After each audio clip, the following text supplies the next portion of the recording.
Assalamualaikum warahmatullahi wabarakatuh. Saya Dini Estiani dari Sosiologi B semester 7 dengan mata kuliah Manajemen Sumber Daya Manusia.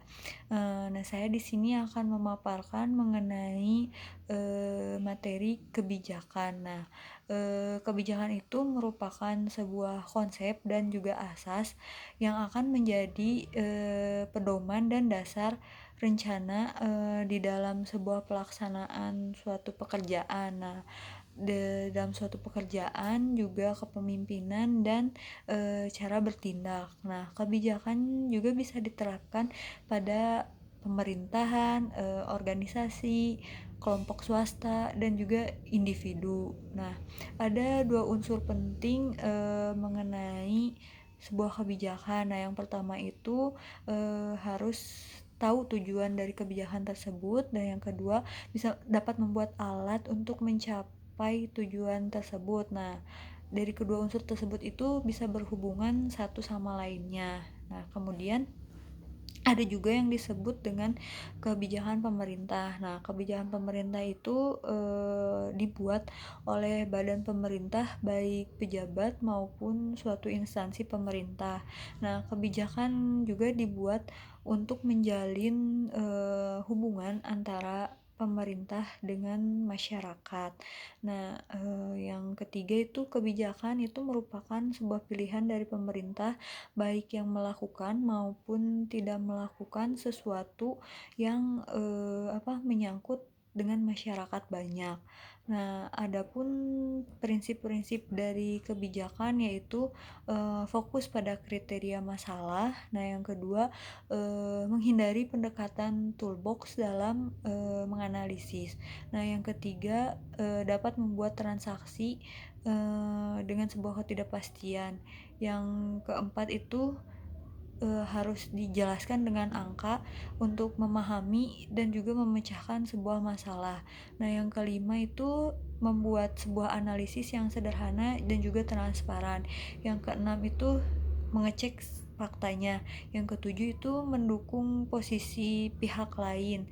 Yang kedelapan itu bisa memberikan analisis kepada pelanggan ya, bukan memberikan sebuah keputusan. Nah, yang kesembilan harus bisa menekankan batasan dalam sebuah analisis. Nah, yang ke-10 tetap berhati-hati karena dalam hal ini tidak ada hal yang semacam kebenaran absolut, rasional dan juga analisis secara menyeluruh. Nah, kemudian apa saja langkah-langkah dalam menganalisis sebuah kebijakan? Itu yang pertama verifikasi, definisi dan perincian masalah.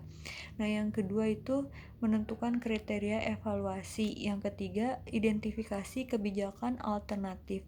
Yang keempat, evaluasi kebijakan alternatif. Yang kelima, menyajikan dan memilih kebijakan-kebijakan alternatif. Yang keenam itu pengawasan hasil kebijakan.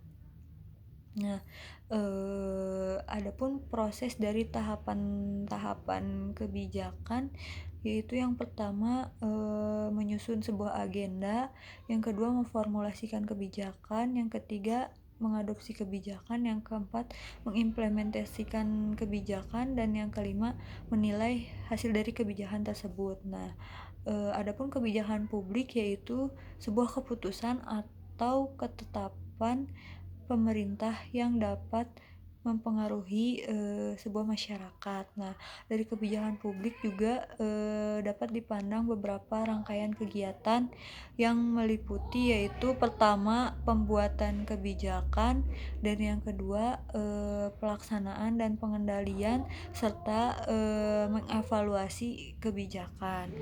Nah, terakhir kutipan mengenai manajemen yang dikutip dari hadis berikut yaitu idza wusidal amru ila ghairi ahlihi fangtadiris sa'ah, yang artinya apabila suatu perkara diserahkan kepada yang bukan ahlinya maka tunggulah kehancurannya.